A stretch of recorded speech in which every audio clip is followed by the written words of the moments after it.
Thank you very much. Thanks to the organizers of this trimester program for letting us organize this. So I want to talk about multiple harmonic Q-series at roots of unity and finite and symmetrized multi-zeta values. And the work, or the talk is based on a joint work with Yoshihiro Takeyama and Koji Tasaka, who's also here. And you can find it in the archive or at the Max Planck preprints from last year. So I want to start with a small picture. So let me abbreviate this. So multiple harmonic Q-series, I will abbreviate MHS. Finite, I will call FMZV, and symmetrized, I will denote SMZV. So what is a multiple harmonic Q-series? So a multiple harmonic Q-series is a sum of the following form. So I have a multiple sum, one MR, and here now I have some Q's, Q1, so this will be just a polynomial, M1, K1, up to some QR, or QMR, MR, KR, and these Q's,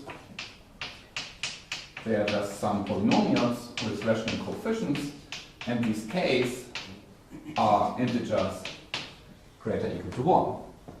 So this is what I mean by a multiple harmonic Q-series. And in my talk, so let me use the space here, maybe Q will always be e to the 2 pi I tau, and this I will also denote by small e of tau.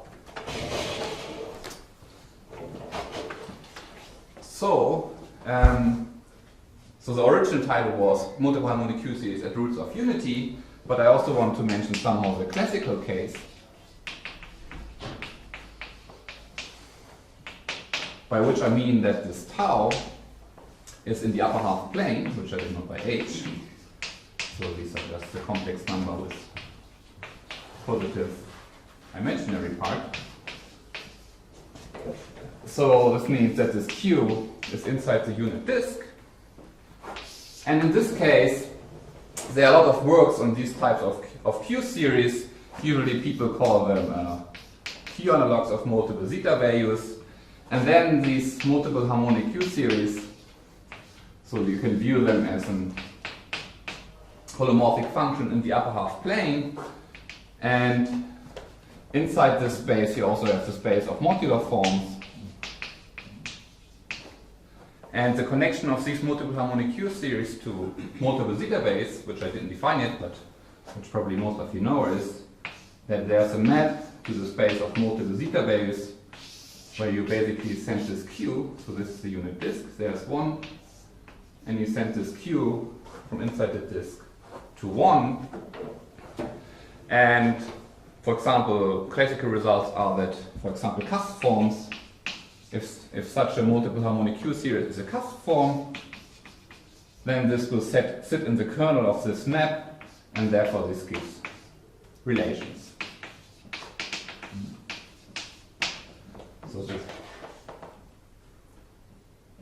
But this is actually not what I want to talk about today. But what do you mean gives relation 0 equals 0? Well, if I have a cusp form here, it's a Q-series which is non-zero. But if you send Q to 1, you get a real number, and this real number is 0 if this original Q-series is a cusp form. But why isn't it just 0? Why do you get a relation? You mean if it's a sum of terms which are not individually cusp forms, something like that? Yes. If you just start with the cusp form, you'll just get 0.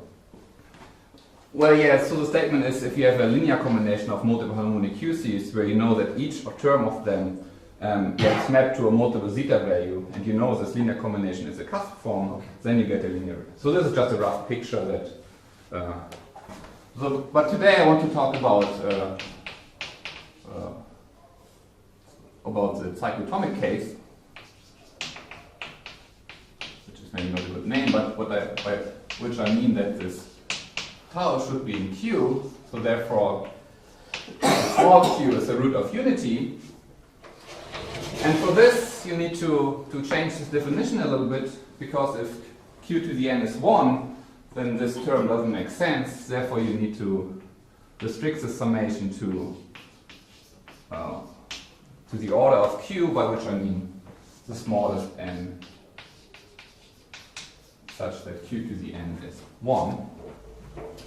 And the picture I want to show today is that in this case, these multiple harmonic Q series, so they can be seen as a map from the rational numbers to C,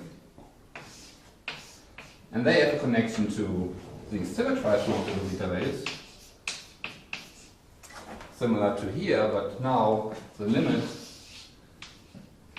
the Q is the root of unity, and we go on the circle to 1, and we get somehow these symmetrized multiple zeta waves. And on the other side, these finite multiple zeta waves we will obtain by somehow setting q to 1, which means we will mod out some ideal generated by 1 minus q. So there are two ways. One way goes to the symmetrized, and the other way, even though I didn't define what these words are, goes to the finite multiple zeta waves. And the motivation to study these objects is that there's a conjecture due to Kannecke and Sardier, which gives a relation between these two objects, which a priori lives on different ends. Yes. Can you understand how is image S a subset of maps from Q to C? You just explained that the series you have to restrict M1, and then you'll only get those roots of unity of small orders. You'll never get all of Q. How will any multiple harmonic series give a map from Q to C after that restriction? If I send a tau to this map evaluated at E tau. No, you just explained that you can only do that if the sum is restricted to order of Q bigger. Yes, that's. But for whatever number you put there, most rational numbers have a bigger denominator. So yes, of course, this number depends on tau. So it's the denominator of tau. Oh, that's you've changed the definition. This is now the definition. Yes. So this thing is only defined if Q is. Yes, so the classical case, this is what people call multiple harmonic Q series, and then you can do this. But in this case, when tau is the rational number, so this Q is the root of unity, you need to change the definition by restricting the summation. So this is not part of your definition. Okay. Well, that's just a picture. I will later define it precisely. Okay. So today, I will start by talking about this. So I will talk about multiple zeta waves and the symmetrized multiple zeta waves. Then I will talk briefly about the finite multiple zeta waves, and the main part will be about these multiple harmonic Q series at roots of unity, and where I make a precise definition of what I mean by this expression. Okay. So let's start by multiple zeta waves. So first, some notation. K1 up to Kr is an index, and these Ks are greater equal to 1. And by Wt of such an index, I denote the weight, which is just given by the sum of the Ks. And such a K is called admissible if K1 is greater equal to 2, or it's the empty index, which means R is 0. So now the definition of multiple zeta value. So for K admissible, we define zeta of this index K, which we also write zeta of K1 to Kr, by this iterated sum. So I will choose this decreasing order. I think in the next talk this will also be used, but in the next talk it will be the opposite order, I think, by Mattis.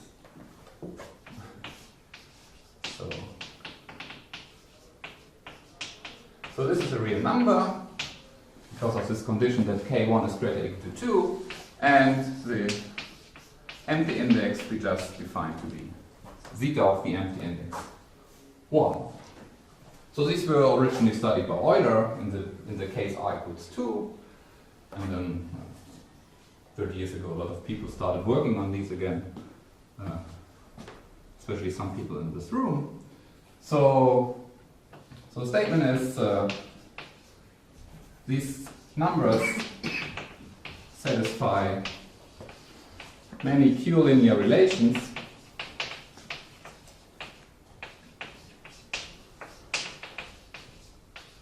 so the example I will choose is, for example, zeta 5 is 2 times zeta 2, 3 minus 4 times zeta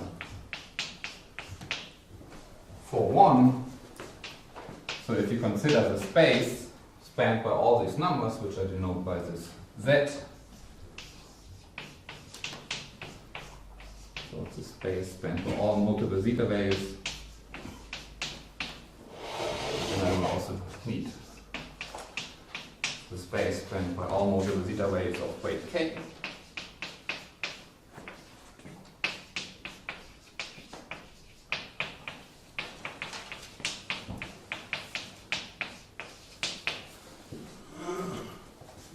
Yes. So as I said, they satisfy many linear relations, for example this.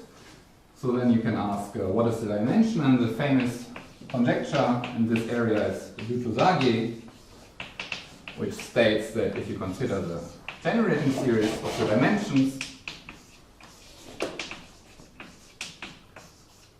of this space, then it's given by this simple rational functions.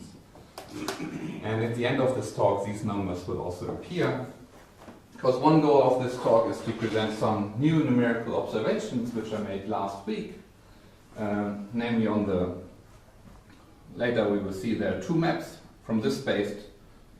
So there are 2 maps. One map is a map from multiple harmonic Q series at roots of unity to symmetrized, and the other one is a map to finite. And the natural question is, what is the kernel of these 2 maps? And later I will present some conjectural explanation of this kernel.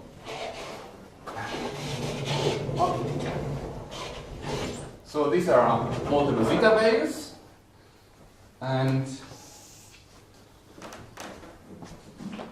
so now there's a way of regularizing these numbers. So the definition just makes sense for k admissible. But you can make sense of these numbers for any index k. And there are 2 ways to do this. So you can define an object zeta k of t, which is in the polynomial ring with multiple zeta values as coefficients. And I will use the so-called Staffel regularized version.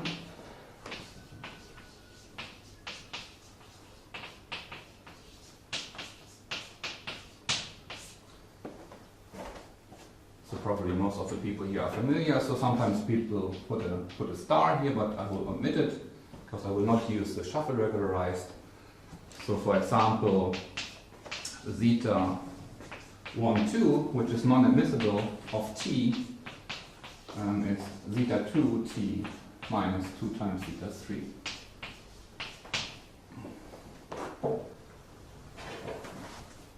So with this definition, I can now define these symmetrized multiple zeta values.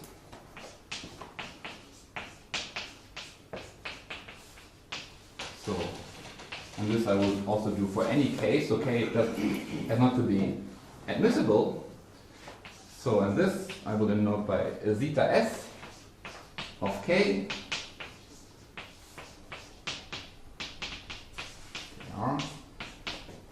And this is given by the following sum.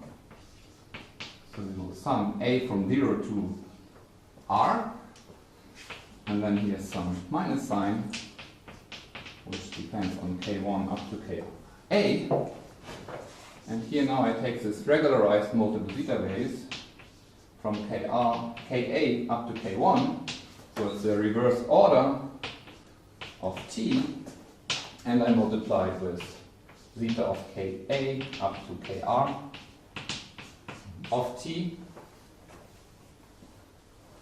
A plus 1? A plus 1? Oh, a plus 1, sorry, yes. Ka plus 1 of t. So a priori this is an element in this polynomial ring here, but one can show that this actually doesn't depend anymore on t, so this is just in z. So this is somehow a small proposition that this doesn't depend on t. So now I can check what these values are. For example, in depth 1, you can see that for k greater equal to 1, zeta s of k, where there you have a equals 0 and a equals 1, and depending on the parity of k, either you get 0 when k is odd, or you get 2 times zeta k if k is even, and 0 is k is odd. So you might think that you somehow lose some multiple zeta values, because, for example, where is zeta 3? But you can check, for example, that zeta 3 is just 1/3 of zeta s to 1. And actually it was proven by Yasuda that the space of multiple zeta values is spanned by these symmetrized multiple zeta values. So in other words, Z is the span of these symmetrized multiple zeta values. So in other words, if you have relations, if you can describe the relations between multiple zeta values, you can also get relations between the symmetrized multiple zeta values.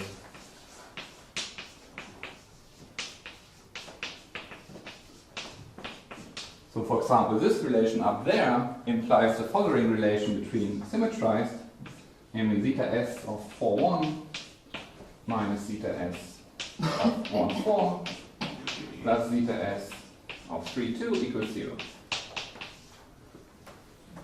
So if you use this definition here and plug it in here, you will get exactly the relation up there.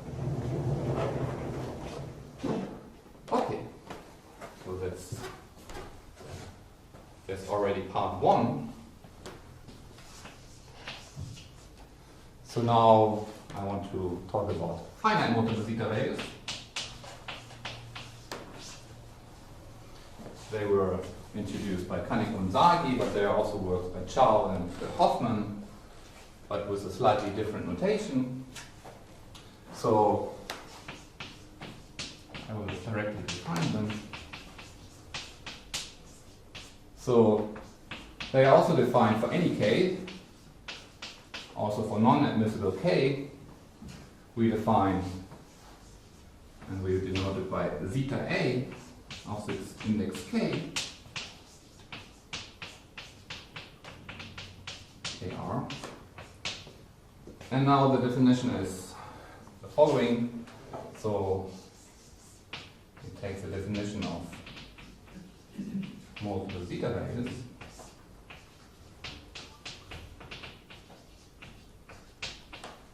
So this would be just zeta k. But now the word finite means there should be something finite. So for prime p, we will truncate this summation up to p.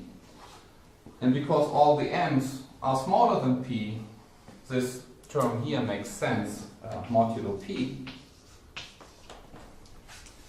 And we collect all of them for all primes p and consider them in the following ring, namely in the product of all primes of z modulo pz, and we mod out the direct sum over all primes of z modulo pz. And this is what Henrik denote by A. So because we divide out this direct sum, we can inject q into this ring, because if I have a rational number, the denominator just has finite, is just divisible by finitely many primes, and therefore we can just inject this rational number in this ring A, and for the primes where the denominator is divisible by p, we just set it to be 0. So in other words, this A is a Q algebra, and the space spanned by these we want to denote ZA. So ZA. Okay. And we will also need the weight K part.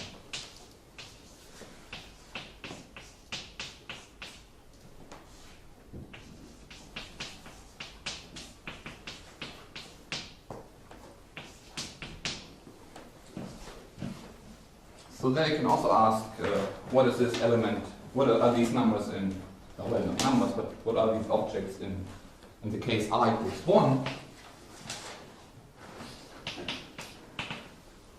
But there you can check using elementary number theory that zeta A of k, they are all 0.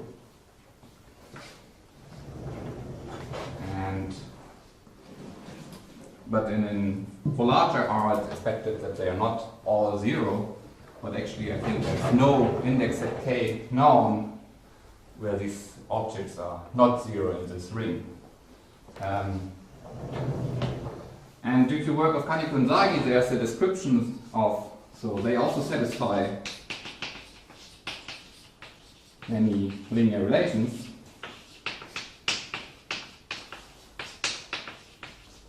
So for example, zeta A 4,1 minus zeta A 1,4 plus zeta A 3,2 is 0 in this ring A. So now if you look at these two boards and you compare these relations, you see they're exactly the same. So at least this relation is the same as this. But in depth 1 they are a little bit different, because for example zeta S of 2 is just 2 times zeta 2, but zeta A of 2 equals 0. And now the conjecture is, by Kaneko-Nsagi,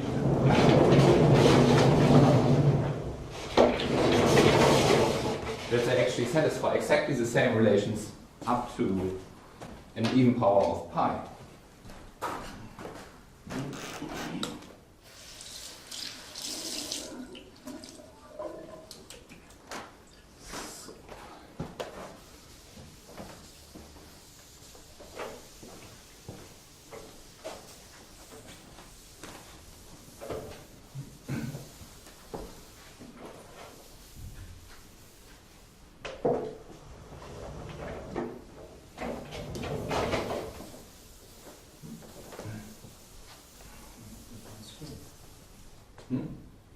Pi squared. Well, yeah, even power of pi, yeah. The even number is greater equal to 2. No, but I mean, What? no, but it's just pi squared. It's the idea of having pi squared. Yes.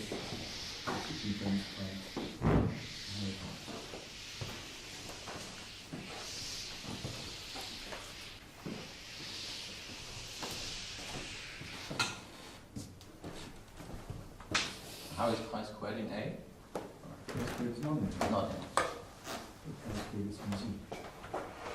The weight is in ZH is the same as in Z not pi squared. So the conjecture is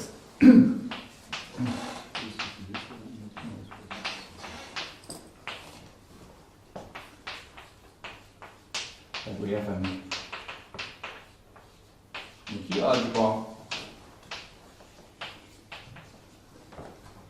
Well, I should also say, so the ZA is of course also the Q algebra.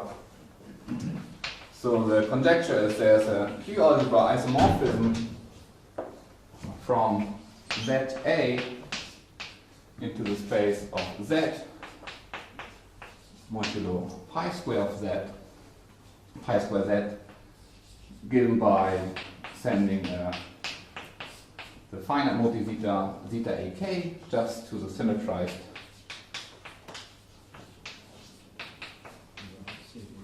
Yeah. So it's hard to say it exists. It's this. The conjecture is that this thing is a Q-alter isomorphism. Yeah, it's a Not conjecture. that well, no, but it's hard to say it exists and then Well, write it down. The following is a Q-alter.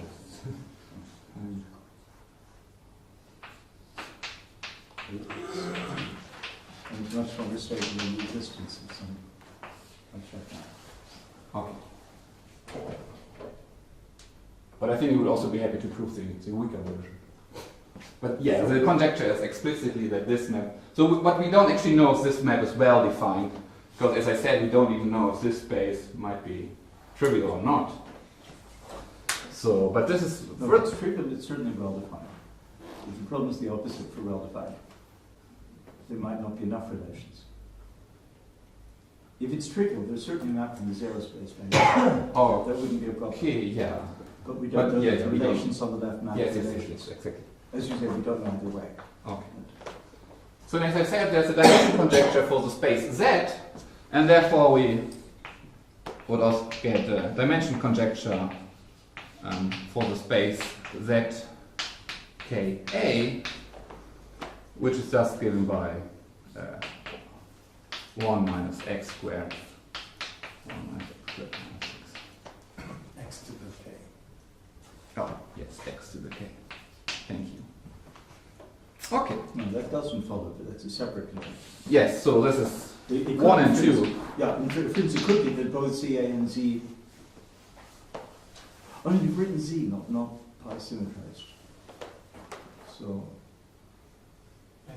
So last time I wrote zeta 2 here, but then you complained I should write pi no, squared. that's the same. But why does this map correctly define? It's not well defined. Unless you get some conjecture. That's the conjecture. Well, it's a, The both conjecture statements. says that this map exists. Yeah. So, No, because you have to show that 0 will go to 0, but on the left you can. no, you don't have to show in order to make a conjecture. We conjecture that 0 goes to 0. It can check for the first 5,000 values. It's a Therefore, conjecture. the Yes, result so the must- conjecture is not just that this is an isomorphism, the conjecture is that this actually makes sense. This map. Therefore, it should say there exists a Q-alter.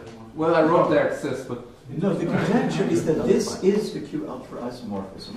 But it's the not conjecture defined. Well, that's part of the conjecture, but maybe we should write it down. Maybe if you add the words. well, if it's not a map, then it's also not. Yeah. An isomorphism, a map. So part of the conjecture is that it's a map. Yes. And it's more surjective and It's injective. just there exists and the following is. But it's the same one that exists. Well, we have some kind of both What happens- there, so What happens if we try to symmetrize those naively? Is that an operation that makes sense? so you mean you use this formula again, or Yeah, no, those But it's not right. exist. No? Then you get the wrong answer. Mhm. If you symmetrize the second, you get something. This is the correct formula. It is not zeta k1 to kr that maps to the finite one. Even with the finite, that's just not true.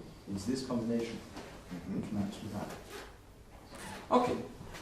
So now this was part 1 and 2, so some of the motivation, and now part 3. So now I need to introduce some notation, and so I want to consider double indices. So instead of one index k, I want to consider k and e. So k will be as before k1 to kr, and e will be e1 up to er, and k's they are greater equal to 1, and these e's they can be 0, and they are smaller or equal to kj for all j1 up to r. So this is just a set of these double indices, and inside this set I want to define I0, which is a set of double indices where we have the condition that these e's are strictly smaller than k's, so they are smaller than kj minus 1. And then I also want to define ik. So the weight of such an index will not depend on E, it's just the weight of k. So here I want to consider the indices such that the weight of k equals k, and I0 of k I want to just define as I0 and ik. Okay.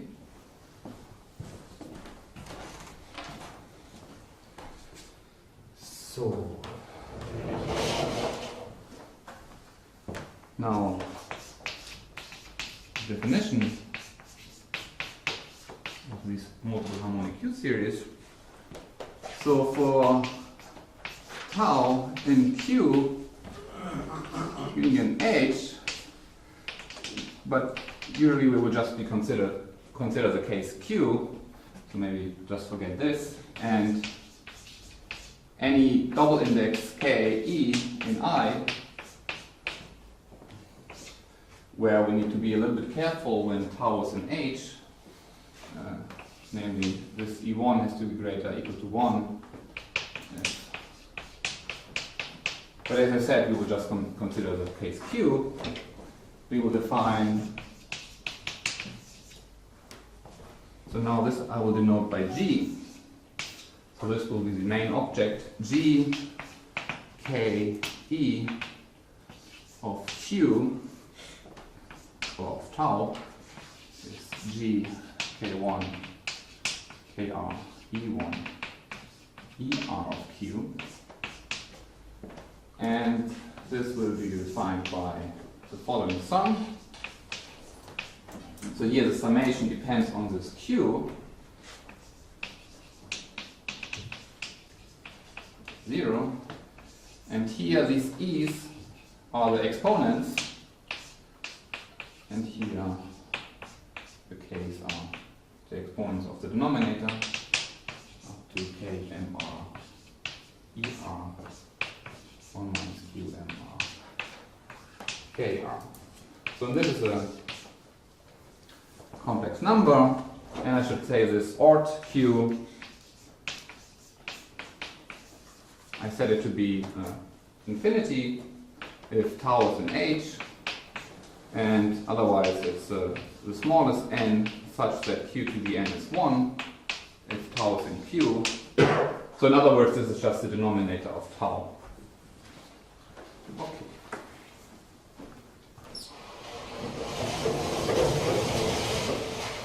So, well, I don't have much time, so I will not talk about much about this classical case, by which I mean tau is in H, but I just want to mention one thing, namely that if K2 is greater or equal to 1, 2, then the limit Q goes to 1, or in other words, tau goes to 0, of 1 minus Q to the weight of K of such an G, K, E of Q. This is just similar to the zeta value,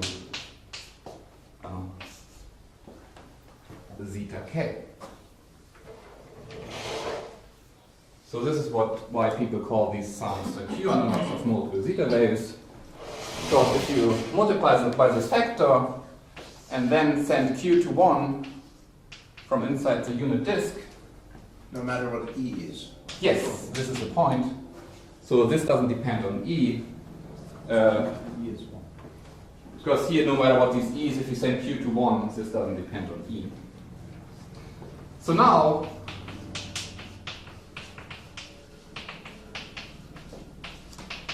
so from now, this tau will always be in Q. So in other words, small q is the root of unity, and these G will can be considered as maps from Q to Z. So when I talk about the map, I will leave out the argument. Okay, and yes. And now I want to define the space G0 has the span of these where GE are all in I0. So this is the subspace of the maps from Q to Z. And now the first result, which somehow corresponds to this here, but in the cyclotomic case, so theorem 1, which follows from the work together with Takayama and Tasaka, is that for an index in I0, we have, so now I will use this notation here, E tau, so namely if you multiply this by E1 over n to the weight of k, and you evaluate this G at E1 over n, and now you send n to infinity, so this really corresponds to that you send this Q to 1, because this n is the order of Q, so Q is a primitive nth root, so this is a primitive nth root of unity, and if n goes to infinity, you approach 1 on top of the unit circle. So now the statement is, well, I don't have space there. So the statement 1. This is given by the following sum. The first statement is this exists, and it's given by this sum, R, K1 up to Ka, the regularized model zeta values from Ka, K1 times the zeta of Ka plus 1 up to Kr or something. So now this looks similar to the definition of the symmetrized multiple zeta values. So if I put in something here and something here, which is the same, then this would be exactly the symmetrized multiple zeta values. But here we plug in pi I over 2, and here we plug in minus pi I over 2. And this really depends on these arguments, and by definition this is an element in Z plus pi I. That, and also here you see this doesn't depend on E, so I can call this psi k, and they maybe also appear tomorrow in maybe Hiroshi's talk. Maybe these signs will also appear. So the first statement is that the limit exists, and it's given by the sum, it doesn't depend on E. And as a corollary, you somehow get that the real part of this is concurrent to zeta s of k modulo pi squared z. Because the real part just gets even power of pi, and then it's exactly the symmetrized multiple zeta value up to a power of. Well, yeah, I can make it short. I could say it's equal zeta k modulo pi I, No. but I really want to take the real part because now I want to consider the map. So this gives a map which I call phi s from the space G0 to the space of multiple zeta values given by sending an element G to the real part of this limit. What is that? So it gives map. So this map sends, Can you read the left letter? it's a phi, That's a phi. sorry.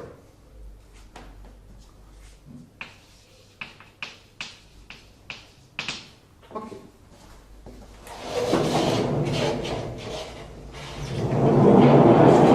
Not modulo pi squared. No, just z. So, Well, we don't know if it's surjective or anything. no, but you don't want to divide by pi squared. Yes. And Yes, what's- I don't want.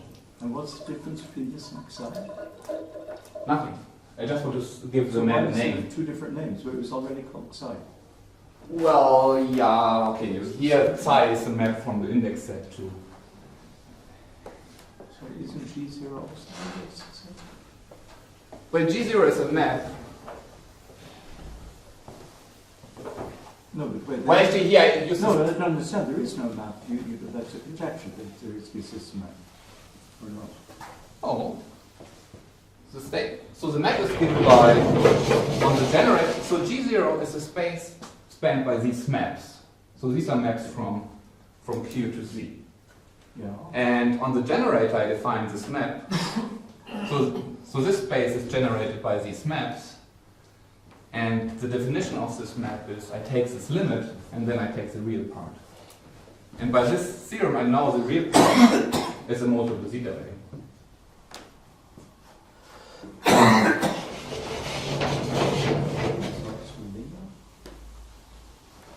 Sir, I'm lost. It's not quite obvious that it's a rather high map.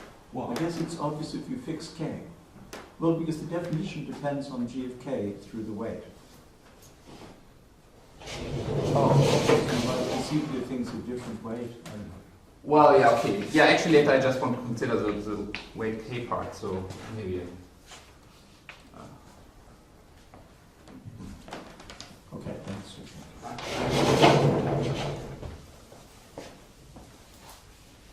Sir, Oh yeah, you're right. Because somehow in this definition, I should fix the weight k.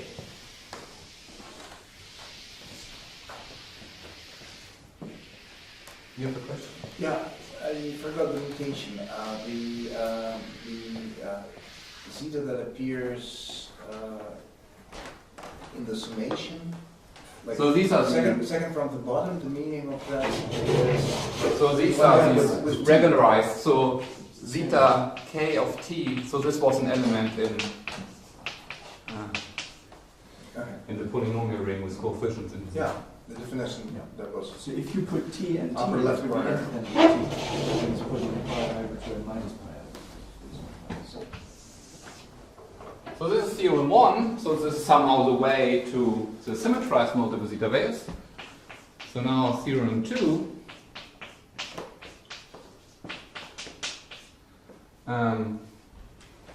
This will be the way in the other direction. So let P prime, and by IP I denote the ideal generated by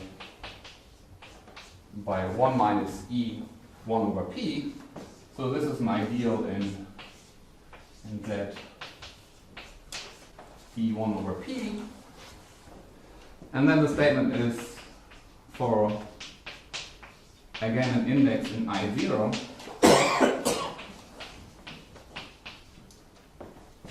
So I want to make it in 3 statements, but actually the first 2 statements are part of the proof of the third.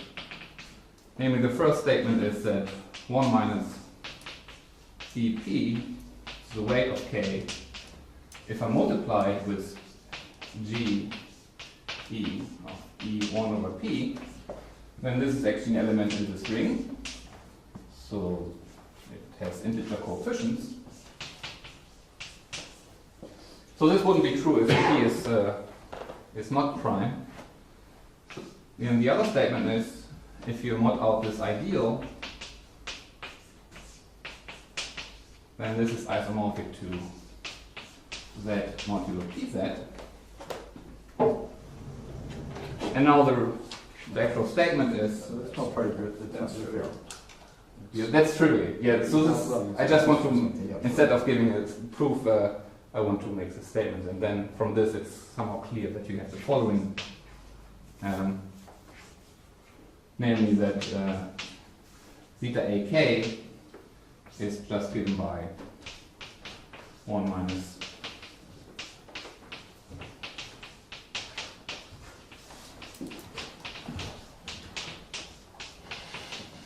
modulo IP, where here I use this isomorphism to identify this with Z, Pz over all primes.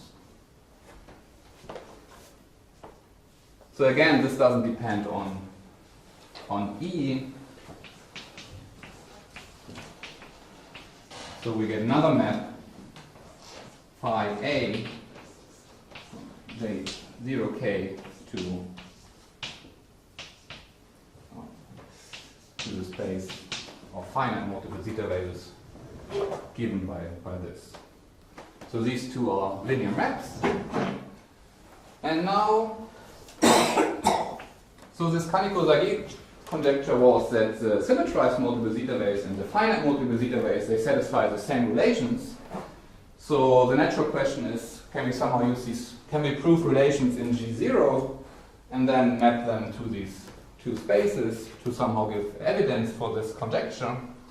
And the statement is yes, we can prove several relations in this space. And actually we have a conjectural description for them. And I want to give one example, namely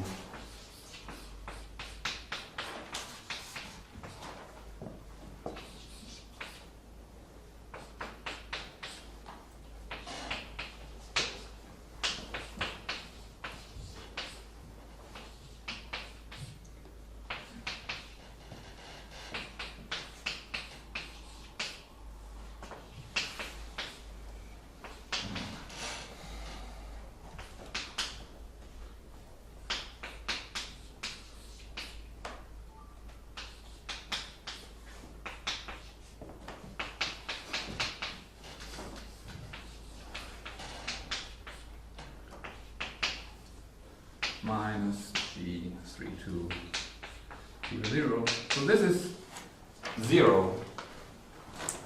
So this means this is a relation of maps. So this is really the 0 map from Q to C.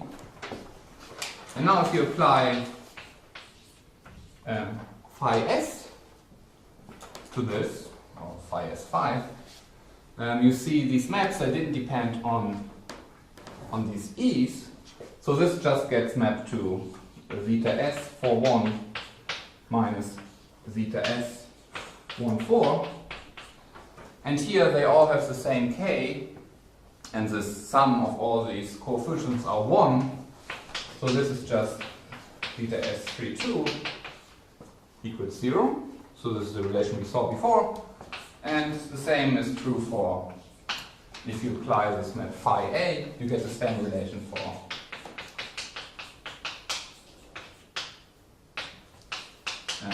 for the finite multiple zeta value.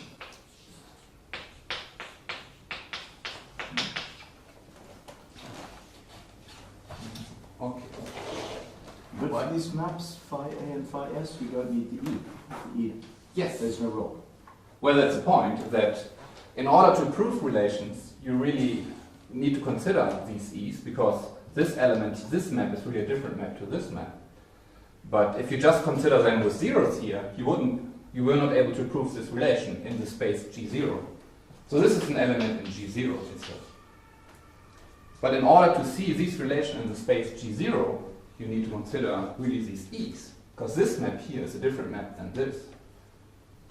And this, somehow to understand this, the kernel of this map here, you need to consider this larger space. But yes, the map forgets the e's. And that's now exactly the point. So the question... So which ones go to 0 under phi s there? How did you read off the three terms? Well, this... Add 1/3, 2/3, minus 1/3, 4/3, minus 1, but that's up to 1. So this gets... everyone can... Okay, They all sorry. count, yeah, but you just count the coefficients that add up to 1. Exactly, because these maps, they forget e's. They forget the lower row. Sorry. But that's exactly the point. But you shouldn't just consider e equals 1, for example, because then you wouldn't have this element here, and it's different. And then you wouldn't see this relation somehow in this larger But space. like in this case, I mean the e's are bounded by the k's. Yes. So we could write down for the relation below, where you fix the k's, there are finitely many e's. Is this the only relation you find among those? So there are like 20. Actually, this is the only, yeah, I think in this case this is really the only relation. So if I just would fix some k's, then I wouldn't discover No, this I'm relation. not asking about fixed. I'm asking whether the space, which has dimension a priori up to 50, is just one dimensional. Is this the only relation? No, there are more relations. In the case when you take 4, 1, Later I have a 4, table 3, with 2. numbers if you want. In this case, Yes. if K1, if the first K is 4, 1, the second is 1, 4, the third is 3, 2, Yes. and you require the coefficients to add up to 1 minus 1, and There are so more on, relations, yes. then there's still more relations Yes. by varying the e's Yes. with the same case. Yes. But most of them gets mapped to 0 equals 0. No, I just said that I'm fixing 1 minus 1. Well, obviously, if you take No, I mean, for example, you could have that 4, 1, 1, 1 equals, well, 4, 1 equals 2, 2, 2, 1. I mean, for example, if you would have this relation, then you would get, then this would give you the relation zeta 4, 1 equals zeta 4, 1. So the statement, yes, there are more relations in this case, but somehow this is the only interesting. No, then let's start with that. It's an affine vector space. Yes, So of course there are more any relations than this. Any affine vector space, if you take the difference of two elements, Yes. it's a vector space. So it would be in the kernel. But I'm asking whether there are more relations that map to these relations. So you're saying there are? Well, if there's one that Yes, maps I mean, to- because there are more relations. Yes. Okay, Yes, so it it's is. not just, there's not a canonical lift. No. Okay, sorry. So the question is, what are the kernels?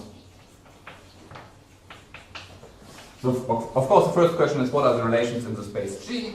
And then, what are the kernels of this? Of phi s and also phi a.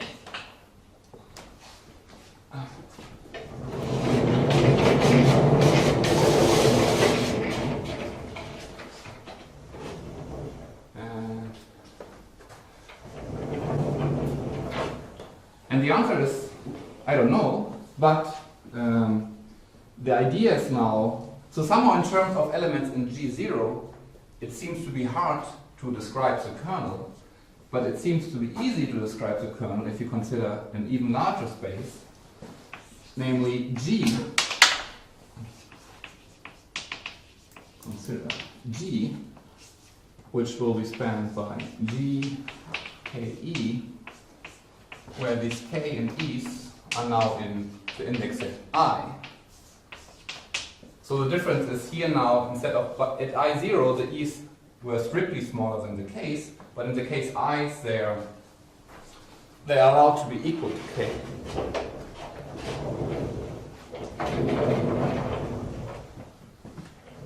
But the theorems I wrote down, they just worked for I0. So first we need to see if there's actually a map from G to the space of finite multi-zetas and to the space of symmetrized. So why do you theorem that you're in I0 and not in I? Since the E plays no role anywhere. Well, this is the first statement for theorem 2. It's trivial that this is also makes sense for I, but for theorem 1 it's not. And I will give you an example why it's not clear, or why it's wrong.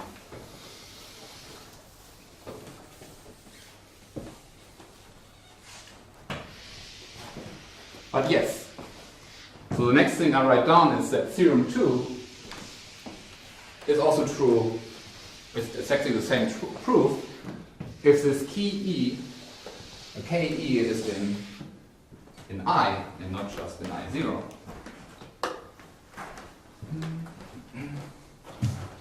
But theorem 1 is not true. So theorem 2 prime, theorem 2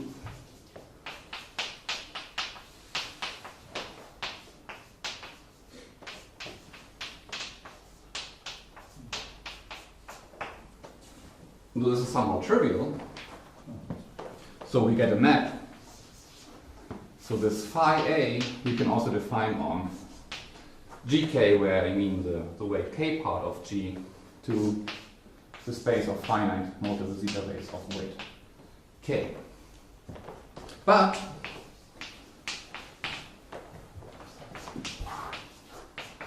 theorem 1 doesn't work. Example. So now consider the following index, namely 1, 1, comma 1, 0. So this is now K, and this is E. You see this is in I, but this is not in I0, because 1 is not strictly smaller than 1. And there you can check that if you now consider, so the weight is 2 here, so if you consider this limit here, 1, 1, 1, 0 of E, 1 of n, so in theorem 1 we want to send n to infinity here, but you can check that this is 2 times zeta 2 plus 2 pi I log of n over 2 pi minus gamma plus O log n over n when n goes to infinity. And you see here the imaginary part explodes if you send n to infinity because of this log. And there are also, well, now you might say, okay, but you just want to consider the real part, but there are also examples where the real part explodes. So somehow we don't get a map from GK to the space of symmetrized, or to the space of multi-zetas. And now I want to consider the following set of indices. So the observation is that some of these are the only obstructions. So I want to consider the space of all indices, but without indices which have something here, 1, 1, something here. So this is the K. And at the E, if you have at the same position 1, 0 and something. And I also don't want the indices where something 1, 1 and something 0, 1.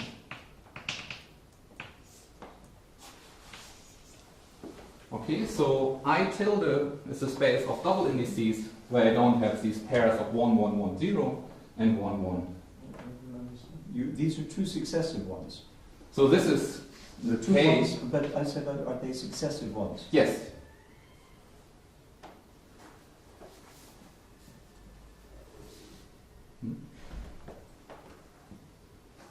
Yeah, there are no dots between the ones, yes.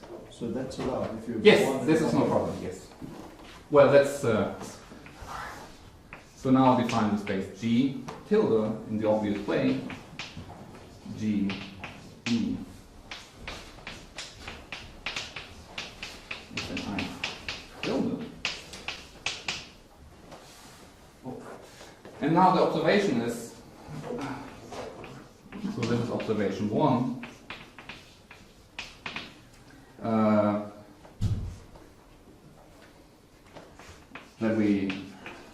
That this limit of these guys, if you do multiply with this factor, that we get a map phi s, so we can extend this map phi s to the space G tilde, to the space of multi-zeta. So remember, so we have this inclusion. G0 is in G tilde, is in G. So originally, the theorem 1 was that we can take this limit n goes to infinity for elements in G0, but now the observation is that somehow these are the only troublemakers, so this limit also exists. So this is just a conjecture, but I don't want to call it a conjecture. It's an observation that we might get a map from G tilde K to Z. So in other words, You certainly have a map. You mean the map defined by the limit? yes. Because you certainly can just map by taking the old thing and dropping the E complete. Or not. Yeah, but we want. You know that it satisfies the relations. But in this base G tilde, we can somehow describe the kernel of this map better. So that's what I want to write down now. So let's define EK. So we saw in these So, two. so you say this isn't. It's not a conjecture. It's a conjecture. It's a theorem. It's a fact. Yes. It's not proven. That's just an observation which I don't want to call a conjecture. because it's just based on some numerical experiments. But the claim is, I mean, a map is very vague. You mean the previous map? Yes, the exactly. limit exists. Yeah, we can. So yes, the limit exists. And it's finite. Yes. So the statement is the limit from theorem 1 exists. So we can extend the map phi s, which was defined on G0, to a map from G tilde to Z, using the exact same definition given by the real part of the limit. Okay. So now we want to describe the kernel of these maps, and as we saw before, these maps do not depend on E, so a natural guess would be to consider the following space.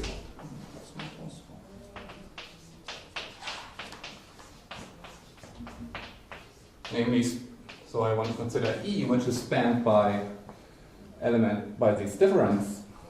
Well, that's not possible. This observation seems impossible. I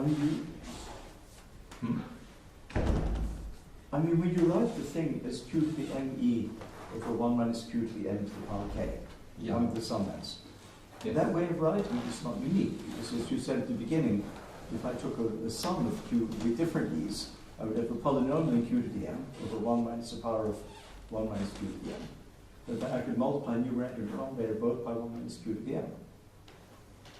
Well, that's why it's important to fix the k. Well, but then your new e's would no longer be the excluded set, but the bad element would be the same bad element, so it would be just as bad. And if I take this one that doesn't work, the 1110, yes, then one of the bad term is q to the m over 1 minus q to the m. Right? It's the one where e is equal to m. yes. But I could write q to the m over 1 minus q to the m as q to the m times 1 minus Yeah, q yeah, to the m so- to the 10th over 1 minus q to the m to the 11th. Then Well, it's but if no you longer multiply- excluded set. So your statement is that if I multiply with 1 minus q to the n m1 divided by 1 minus q to the n1, then I can somehow change this. Increase the e's. But the statement is that this limit doesn't exist when the weight is 2. But if I lift it to a higher weight, then I would consider it in the weight 3. And then I would take this to the third power here. And this exists. Because if you multiply it by additional 1 minus... So this power is not the natural denominator. I mean, often this limit would get... No, that's really why your comment at the beginning was important, that I should fix it. Okay, I understand. Thank you. Okay, otherwise it was Yes. the contradictions. Okay, thank you. Yeah, you have this, what you said is somehow you have this trivial inclusion of these spaces because you can always multiply with this factor. Your notation is actually bad. The notation should involve the k. The phi s and the phi a should be the k. So, okay. Because it's the limit where you multiply by 1 minus Yes. q to the k. And it's Yes. k of the Okay, so Yeah, thank you. Thank you, then I'm clear again. Okay, so now I want to define ek, which is spanned by these guys which have the same k but different e's. 1 and k e2 in I. So clearly this is an element in the kernel of phi a k, and similarly define a tilde k and a0 k. So it's the same definition, but instead of I take I0 and A tilde. And now final definition. So as I said, I want to explain, we want to understand the kernel of these maps, and clearly this is an element in the kernel. So now we want to compare it, is this really the whole kernel or not? And so let me define gk over ek and tilde q. Maybe that's not a good definition, notation, but and the q0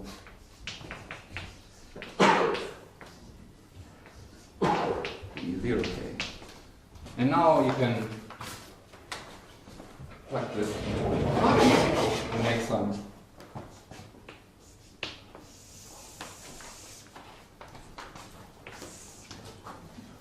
So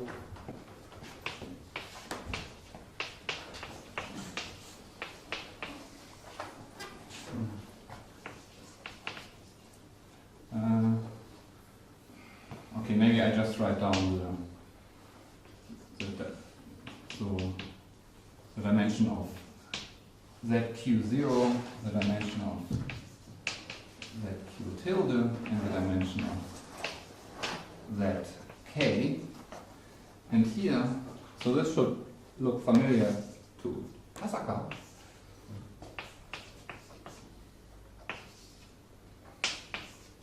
Because this is exactly the dimension in our paper for this Z psi. So somehow this E0k, which is clearly in the kernel of phi A, this is still not the whole kernel. Because if we divide it out, this is still bigger than the space of finite multi-zetas. So now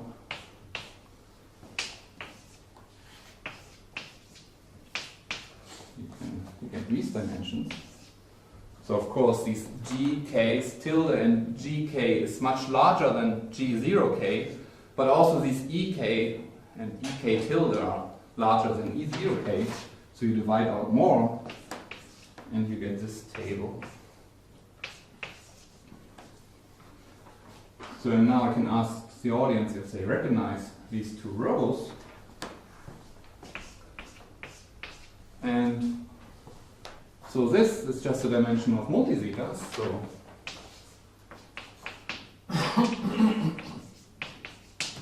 and this is a dimension of finite multi-zetas. The conjecture dimension. So in other words, so observation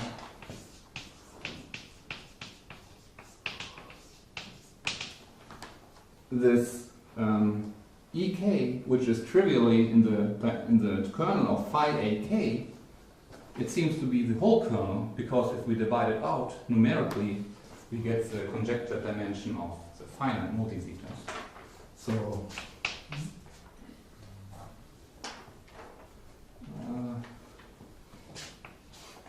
So kernel phi a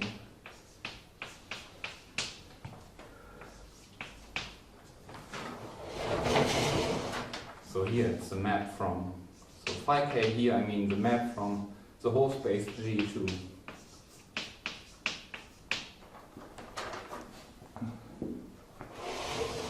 so I'm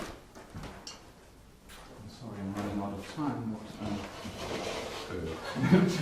Well, but we also started later. yes, we'll try to find. Well, maybe just We're already in the question session, I think. yeah, well, we included the question session in the talk, so somehow, even though it maybe was too fast now, I have now the following conjectural picture.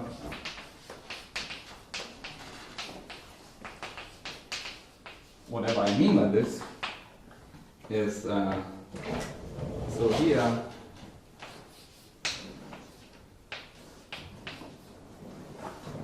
so this space, so this is G tilde k divided by E tilde k. And since G tilde k is included in GK and E tilde k is included in EK, we have a map to this. And here we know by theorem 2 prime that we have a map phi a k to the space of finite multi-zetas, which seems to be an isomorphism, because we know it's surjective and the numerical experiments suggest that we get the same dimension. Here we have, we hope, so this is somehow observation 1, that we can extend this map phi s to the G tilde, given by this limit which doesn't depend on E. So it should be a well-defined map from this space to the space of multi-zetas of weight k. And this table here suggests that this is also an isomorphism.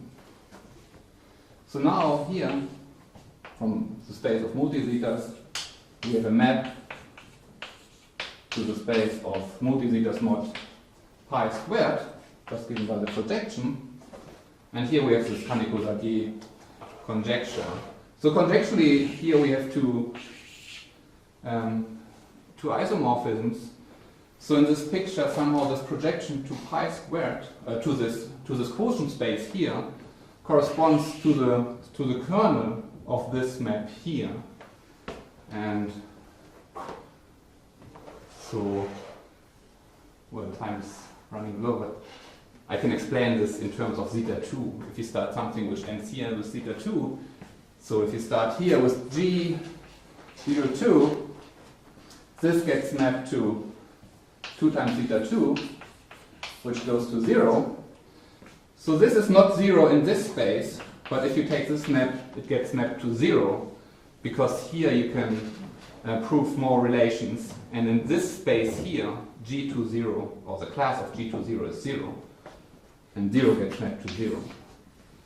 So somehow my future plan is to, of course, maybe this is accessible to prove this observation, which is just proving that some limit exists, and then to understand the connection of this map and this projection. So in this picture you somehow see where where this pi squared appears. So thank you very much.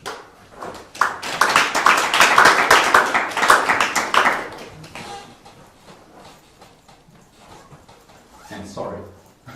Any further questions?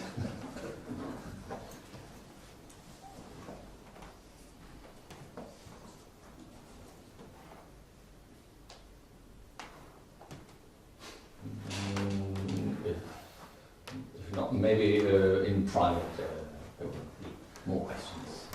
Or maybe to the Pari experts. I mean, the inventor of Pari is here, and also one of the best user maybe. So I would now. So my observation, they stop at weight 8 here, because this space G. This is quite big because I consider all generators, all indices in this space I, in this set of generators, are quite large. So I would like to know how you would implement these numerical experiments, which might, maybe later at some point I can explain how I do it now, and then you can tell me why it's wrong way to do it. For a smaller space. And it's very obvious you add all these e's, but the different e's play no role in any of these. Yeah, but the point is that if you just... So if you don't have any smaller space, and you still can find interesting relations? Well, originally we considered this smaller space, which I call G0, but somehow if you just... So in this case, we don't know how to describe the kernel of phi A, for example, in this space. Much space. smaller space where there's only, let's say, one e for each k. Yeah, of course, but the point of this talk is that, of course, you can do this, and this is what we started with, but it's really hard to explain, to describe the kernel. Here, it's really, the space is quite large, but the kernel is really easily described by just saying the kernel are these elements where they have different e's. That's not a reasonable description. That's the kernel in a space that you already don't know. You don't know the relation on the G of KEs. So you're dividing by certain. Oh, well, we have a... You said you don't know. You gave an example, one single example, and asked whether the remaining... Well, in G0 here we have a conjectural description, like similar to double shuffle relations. We have some kind of double shuffle relation for the space. Well, not really double shuffle, but...